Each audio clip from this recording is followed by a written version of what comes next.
നിങ്ങളുടെ favourite shows ഇനി ഒരിക്കലും മിസ്സാവില്ല. ഇപ്പോൾ C5 കാണും നിങ്ങളുടെ ഫേവറേറ്റ് ഷോ തികച്ചും സൗജന്യമായി. മോളെ കണ്ടപ്പോ എന്റെ സ്വന്തം മോള് മുന്നിൽ വന്ന് നിൽക്കുന്നത് പോലെയാ എനിക്ക് തോന്നിയത്. മോൾക്ക് മുത്തശ്ശി ഒരു ശല്യവും ചെയ്യില്ല. ഇനി മോളെ കാണാതെ കഴിയാൻ വയ്യാഞ്ഞിട്ട. ഇവർ ഇത്രയൊക്കെ സംസാരിച്ചത് അത്ഭുതമായിട്ടാ ഞാൻ കാണുന്നത്. സ്വബോധം തിരിച്ചു വന്നതുപോലെയുണ്ട്.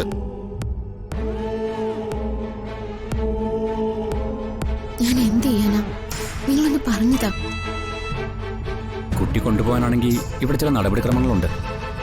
പിന്നെ മനയിലേക്ക് മുത്തശ്ശിയെ കൊണ്ടുപോകേണ്ടത് അത് മുത്തശ്ശനോട് ഞാൻ സംസാരിച്ചോളാം.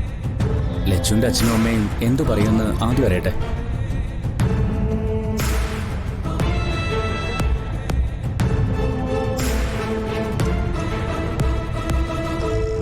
ഒരുപാട് കാലം മുത്തശ്ശി ജീവിച്ചു, ഒരുപാട് ജീവിതം കണ്ടു. മോളുടെ ജീവിതം തുടങ്ങാൻ പോകുന്നതേ ഉള്ളൂ. അത് കണ്ടിട്ട് വേണം സമാധാനായി മുത്തശ്ശിക്ക് കണ്ണടയ്ക്കാൻ.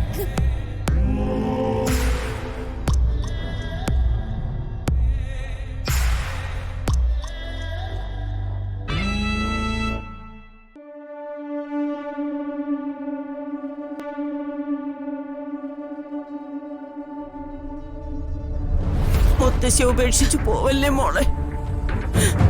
മുത്തശ്ശി എനിക്ക് എങ്ങനെ ഉപേക്ഷിക്കാനാവും? മുത്തശ്ശി ഞാൻ കൂടെ കൊണ്ടുപോവാം. പക്ഷേ അതിന് ചില നടപടികളൊക്കെയുണ്ട്. അതുവരെ മുത്തശ്ശി ഇവിടെ നിൽക്കണം. മോളെന്നെ ആശ്വസിപ്പിച്ചിട്ട് പോവാണോ? ഒരിക്കലുമില്ല. നാളെ വന്ന് മുത്തശ്ശിയെ ഞാൻ എന്റെ കൂടെ മനയിലേക്ക് കൊണ്ടുപോവാം. എന്താ, സന്തോഷായില്ലേ? മുത്തശ്ശി കാത്തിരിക്കും. ഇപ്പൊ ഞാൻ പോയിട്ട് വരാം.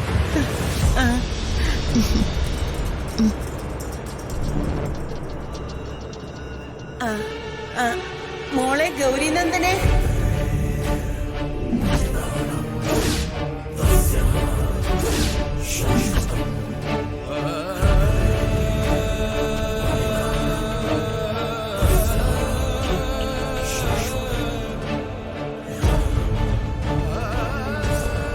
മുത്തശ്ശി, ഗൗരിനന്ദനെയോ?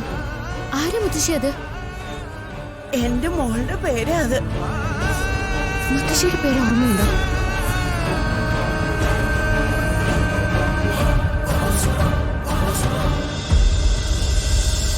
മുത്തശ്ശിയുടെ തറവാട്ട് പേരെന്താ?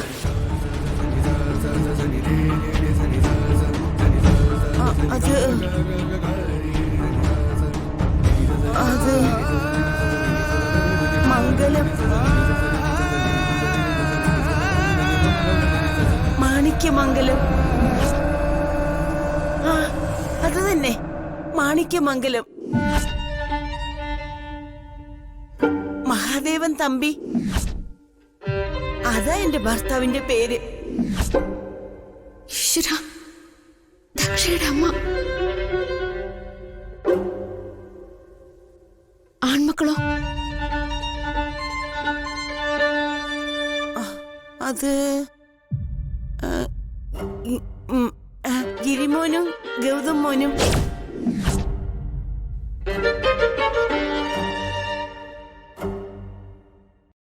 ഡൗൺലോഡ് ചെയ്യൂ C5 ആപ്പ്. കാണൂ എല്ലാ എപ്പിസോഡുകളും സൗജന്യമായി.